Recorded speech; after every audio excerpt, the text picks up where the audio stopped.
क्या आप जानते हैं, मानव इतिहास की सबसे प्राचीन और प्रभावशाली सभ्यताओं में से एक कहां जन्मी थी? लगभग 6000 साल पहले टाइग्रिस और यूफ्रेटिस नदियों के बीच एक ऐसी सभ्यता विकसित हुई जिसने मानव इतिहास की दिशा ही बदल दी। इसे कहा गया मेसोपोटामिया, जिसका अर्थ है दो नदियों के बीच की भूमि। आज यह क्षेत्र आधुनिक इराक में स्थित है। नगर और संरचना। सबसे पहले महान शहर थे उरुक और उर।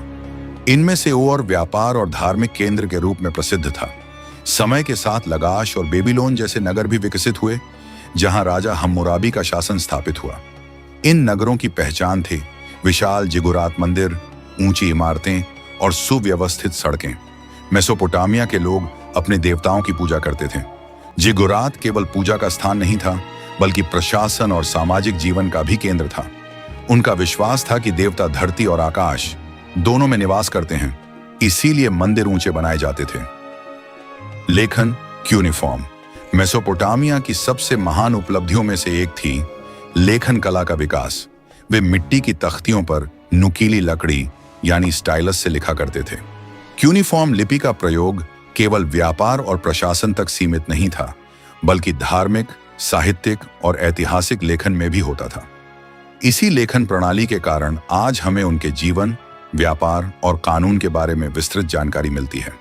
हम्मुराबी का कानून। लगभग 1750 ईसा पूर्व राजा हम्मुराबी ने इतिहास का पहला लिखित कानून प्रस्तुत किया। इसमें 282 नियमों का विस्तृत संकलन था, जो समाज में न्याय व्यवस्था को नियंत्रित करते थे। इसका सिद्धांत था आंख के बदले आंख, दांत के बदले दांत। लेकिन यह न्याय सभी के लिए समान नहीं था। समाज के वर्ग के अनुसार दंड भी बदल जाते थे। आर्थिक जीवन। मेसोपोटामिया की अर्थव्यवस्था मुख्य रूप से कृषि पर आधारित थी। हालांकि पशुपालन, व्यापार और हस्तकला भी इसमें महत्वपूर्ण भूमिका निभाते थे। वे गेहूं, जौ और खजूर जैसी फसलें उगाते थे। नदियों की बाढ़ कभी विनाश लाती थी, लेकिन वही बाढ़ उपजाऊ मिट्टी भी छोड़ जाती थी, जिससे भूमि और अधिक उपजाऊ बन जाती थी।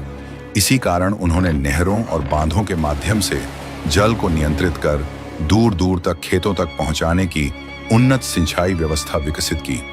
व्यापार और संपर्क। मेसोपोटामिया के लोग दूर दूर देशों के साथ व्यापार करते थे। वे नदी मार्ग और स्थल मार्ग दोनों का उपयोग करते थे। दूरस्थ क्षेत्रों से वे लकड़ी, धातु और कीमती पत्थर जैसे बहुमूल्य संसाधन मंगवाते थे। बदले में वे अनाज, खजूर, वस्त्र और हस्तशिल्प अन्य देशों को भेजते थे। वैज्ञानिक और गणितीय उपलब्धियां।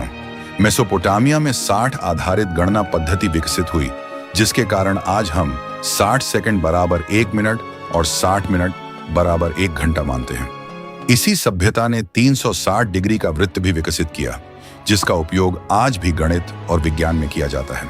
सामाजिक जीवन। मेसोपोटामिया के लोग मिट्टी से बने साधारण घरों में रहते थे।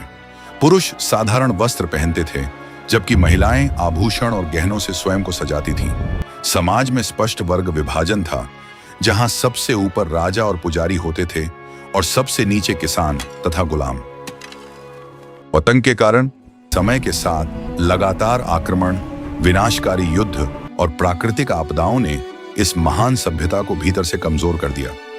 आर्थिक और सामाजिक अस्थिरता बढ़ती गई और अंततः यह गौरवशाली सभ्यता धीरे धीरे इतिहास के पन्नों में खो गई।